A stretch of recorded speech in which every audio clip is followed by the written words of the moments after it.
Hola a todos, mi nombre es José Astorga Fuentes y soy médico residente del programa de posgrado de la especialidad de Medicina de Urgencia de la Universidad San Sebastián.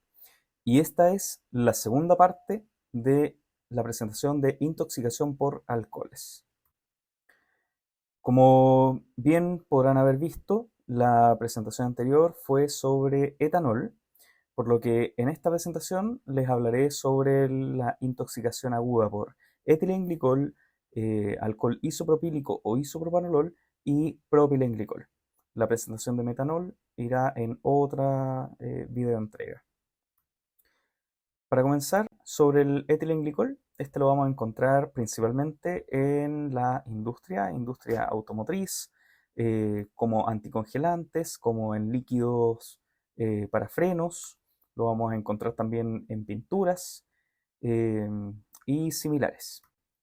El etilenglicol es un alcohol que es inodoro, incoloro y se ha descrito también como de un sabor algo dulce. No es volátil a temperatura ambiente y no se va a absorber por piel, tampoco por las vías respiratorias.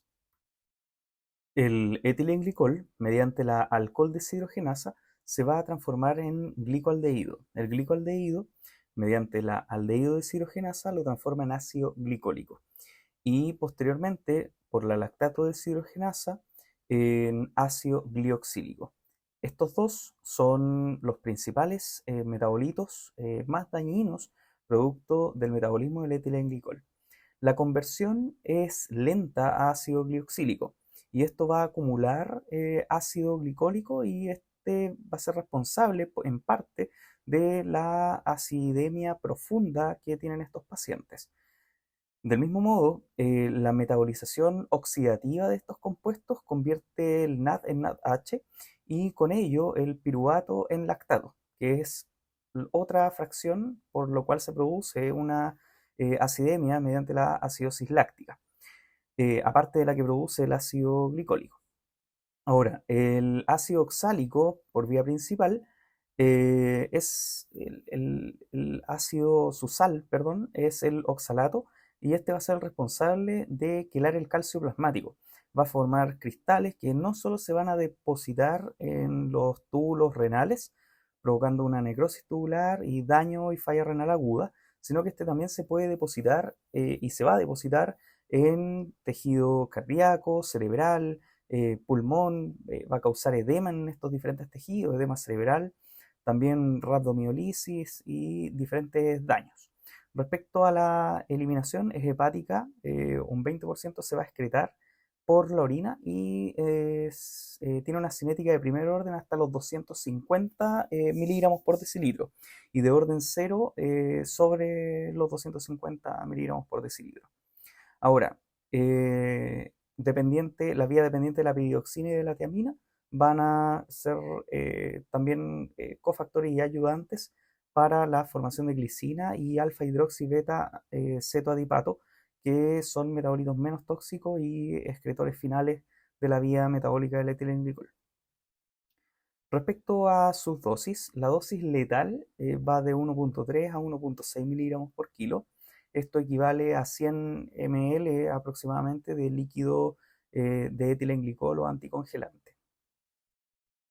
El pic plasmático se logra alrededor de la primera hora hasta las 3 horas y su vida media va de 3 a 8 horas. Si bloqueamos la alcohol deshidrogenasa va a llegar hasta 20 horas y por medio de la diálisis puede disminuir entre 2 hasta 3 horas totales. Respecto a las manifestaciones clínicas, en los 30 minutos a 12 horas se va a manifestar como una intoxicación eh, por etanol, con cefalea, ebriedad, coma, puede haber ataxia, convulsiones, hipotonía.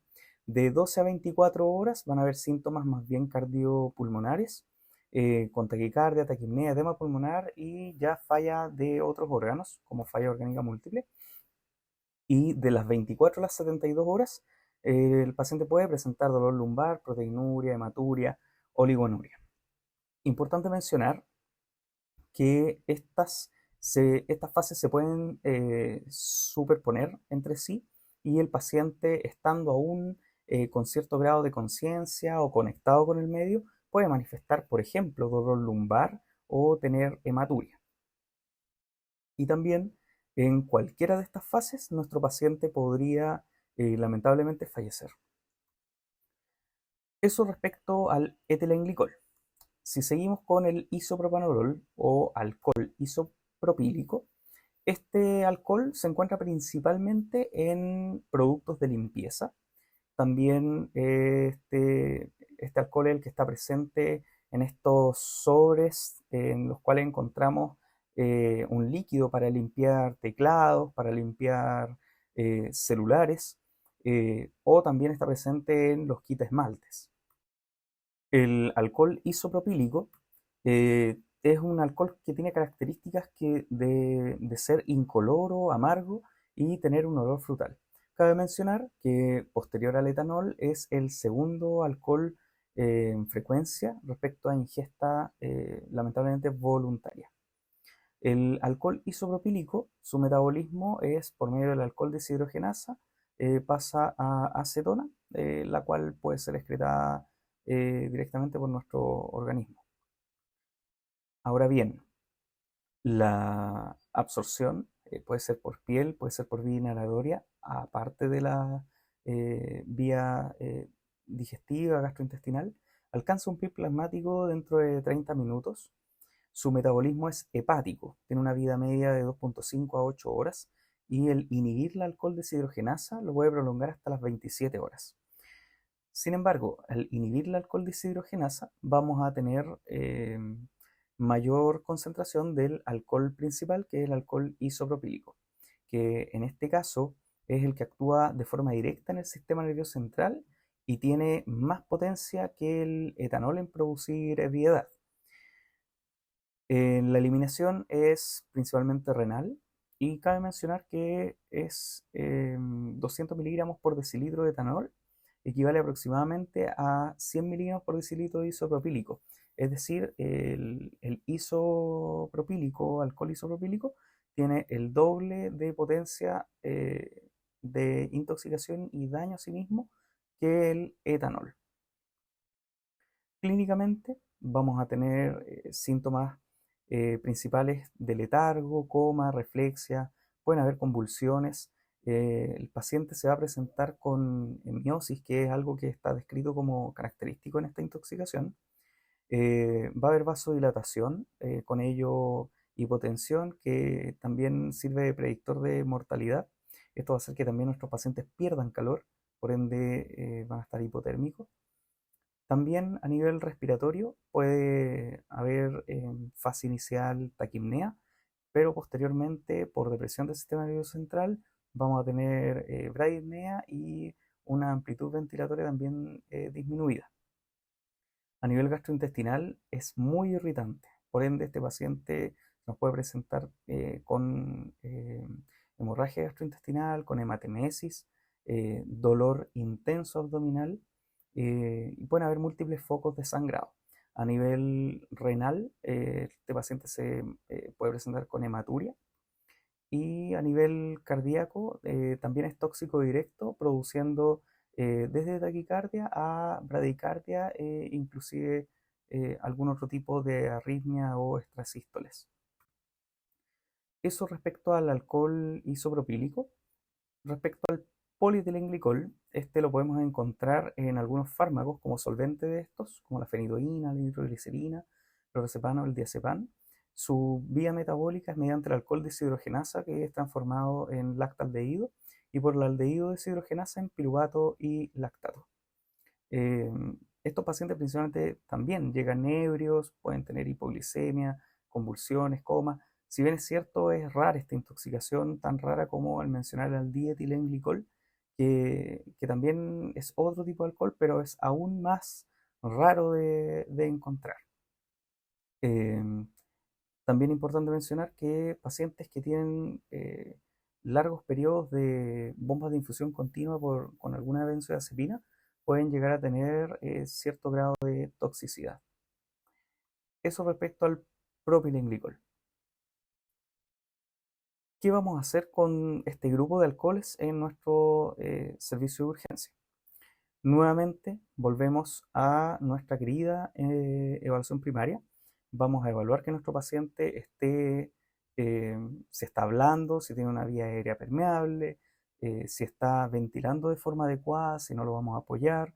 Vamos también a apoyar su oxigenación en caso de que esté con una baja saturación, en caso de una mala perfusión periférica.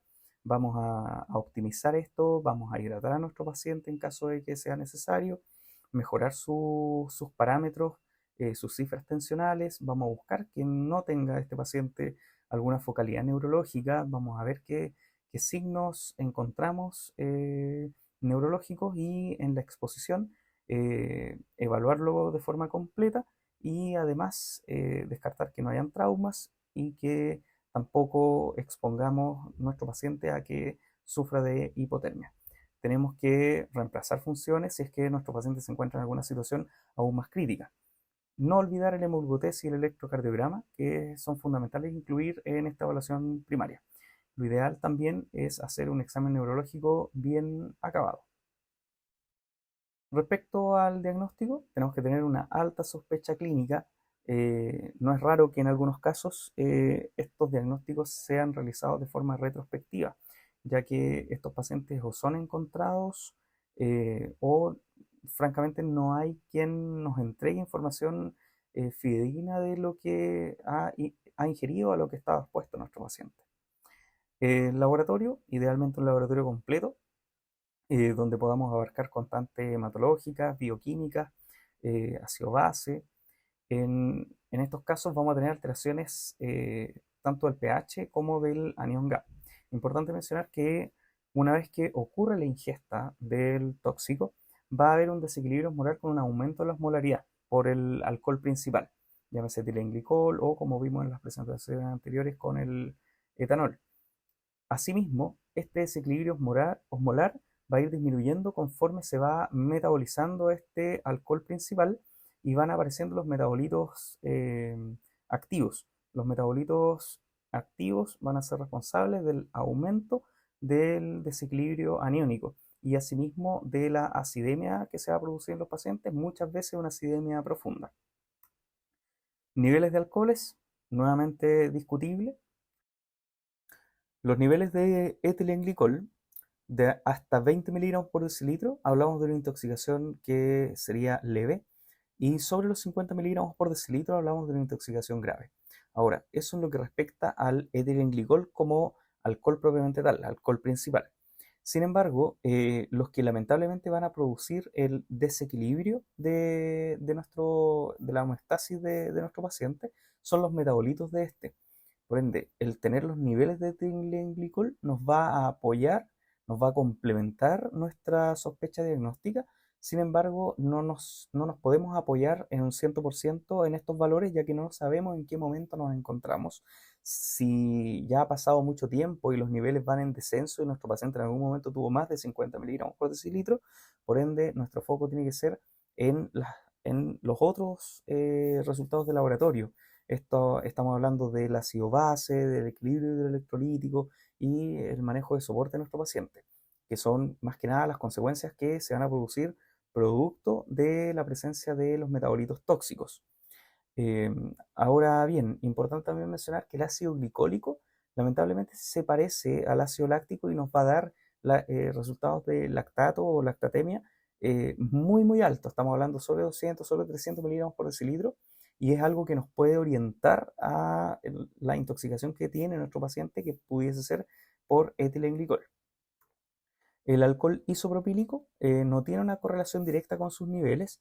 De hecho, se han reportado decesos con valores inclusive menores a 20 miligramos por decilitro.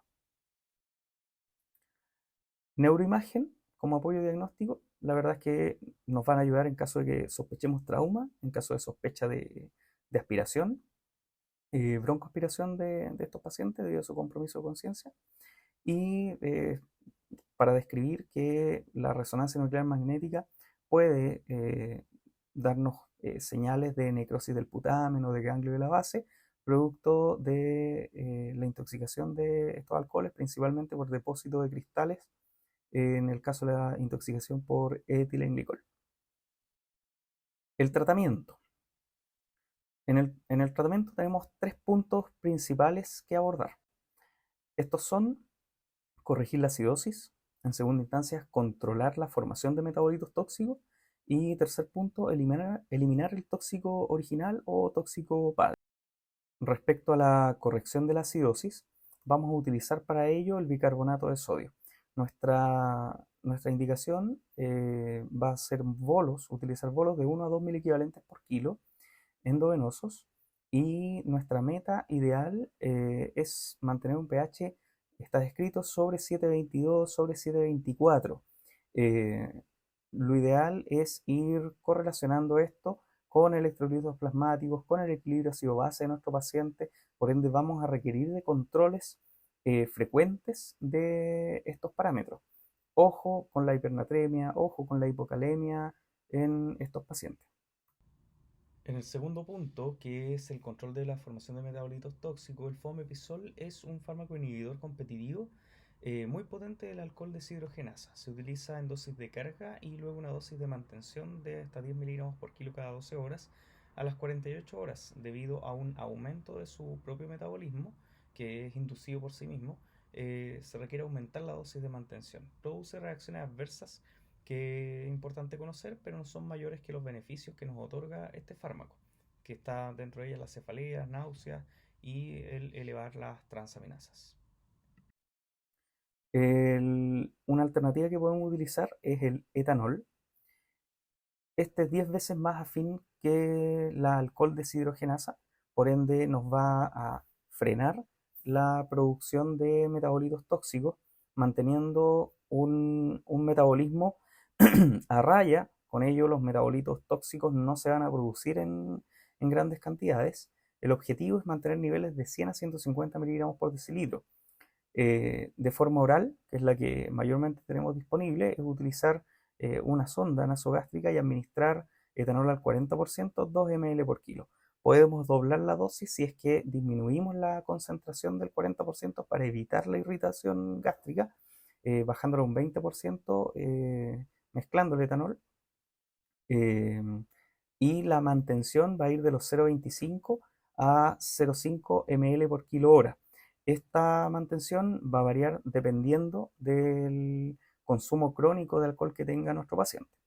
Ahora, es importante mencionar que en esta forma terapéutica o de terapia, el objetivo, al tener niveles de 100 a 150 miligramos por decilitro, si ven la clase de etanol, en ese rango vamos a tener diferentes manifestaciones. Nuestro paciente lo vamos a tener con un estado que puede ser nauseoso, puede ser irritante gástrico y también generar síntomas de alteración de coordinación, del lenguaje. Por ende, son niveles que tenemos que estar midiendo con frecuencia para no excedernos en la dosis, y tampoco quedarnos bajo para que el otro alcohol, como el etilenglicol, eh, eh, genere muchos metabolitos tóxicos y finalmente nos provoque un descalabro por la vía de los metabolitos del propio etilenglicol.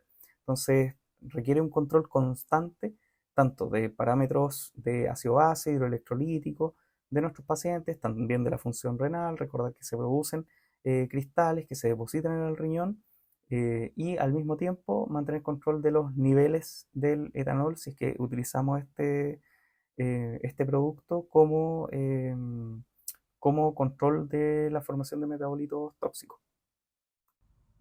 Insistirles en la administración del etanol.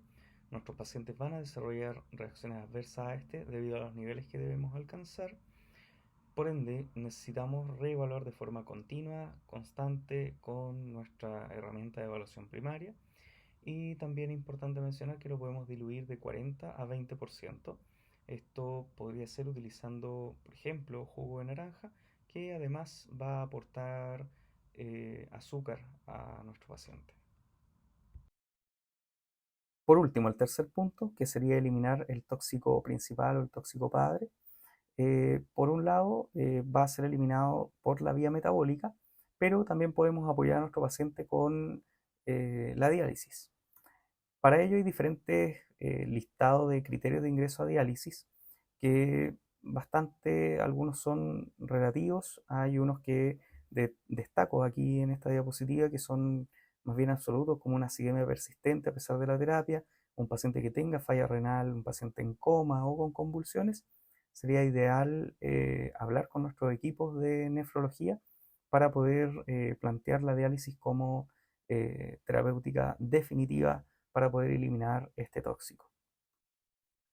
Importante también que el etilenglicol tiene coadyuvantes que podemos utilizar para poder eliminar este ácido glicólico y el ácido glioxílico o glioxalato, que sería utilizar la piridioxina y la tiamina, ya que estas vitaminas son factores importantes para que se pueda generar glicina y el alfa hidroxibeta cetoadipato, que son metabolitos menos tóxicos y más excretables.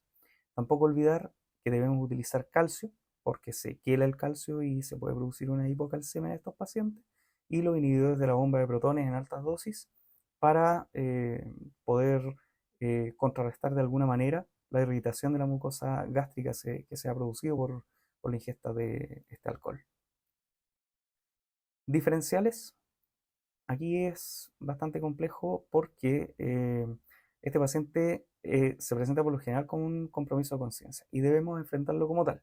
Enfrentar nuestro compromiso de conciencia, identificando si es que tenemos o no algún trauma, si es que tenemos alguna focalidad neurológica, si es que tenemos en nuestro paciente signos de alguna otra patología, signos de intoxicación propiamente tal. Debemos apoyarnos en el laboratorio en point of care, eh, calculando si tenemos un anion gap elevado, utilizar el MAPILE-SCAT buscando diferenciales, el gap osmolar y el anion gap pensando en otros tóxicos, y en caso de que estos dos estén elevados, también pensar en cetosis diabética o alcohólica, uremia, pacientes con shock séptico. O sea, tenemos un amplio diferencial, por ende no tenemos que eh, utilizar ni tener este sesgo de anclaje precoz, ni pensar a priori de que lo que tiene nuestro paciente es una intoxicación, pero tampoco tenemos que lanzar al olvido esto como posibilidad diagnóstica.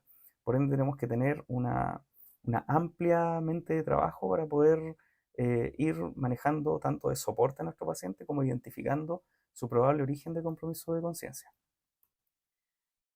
Para ir finalizando, algunos pitfalls. Si el paciente está OH, no solo pensar que eso es lo que lo tiene comprometido de conciencia. Tenemos que enfocarnos claramente en el equilibrio electrolítico y ácido base. Estos pacientes pueden tener hipoglicemia, puede haber acidemia, hiponatremia y muchas otras alteraciones hidroelectrolíticas, por ende no debemos escatimar ni dudar en los exámenes de laboratorio que vamos a solicitar en estos pacientes. Buscar si hay presencia de coingesta, otras sustancias. A veces estos alcoholes pueden ser mezclados con otras sustancias o otras drogas. Y por último, interpretar de forma adecuada el nivel de alcoholes, ya que estos pueden ser o muy precoces o estar tardíos, no saber dónde estamos en realidad respecto a los valores que nos entrega el laboratorio. Y lo otro es recordar que los grandes problemas no solo los producen el alcohol principal o alcohol padre, sino que los produce también y fundamentalmente los metabolitos del mismo. Puntos para llevar a la casa. Recordar, debemos tener un alto nivel de sospecha, debemos conocer la relación entre el gap osmolar y el anion gap, entender los conceptos de alcohol padre y los metabolitos que éste produce. Con ello vamos a lograr también identificar el tóxico y saber cuándo utilizar antídotos del bicarbonato y cuándo nuestro paciente se va a beneficiar de la diálisis para poder nosotros trabajar y coordinar con los equipos de nefrología. Eso es lo que les quería entregar respecto a la intoxicación por alcoholes. Muchas gracias.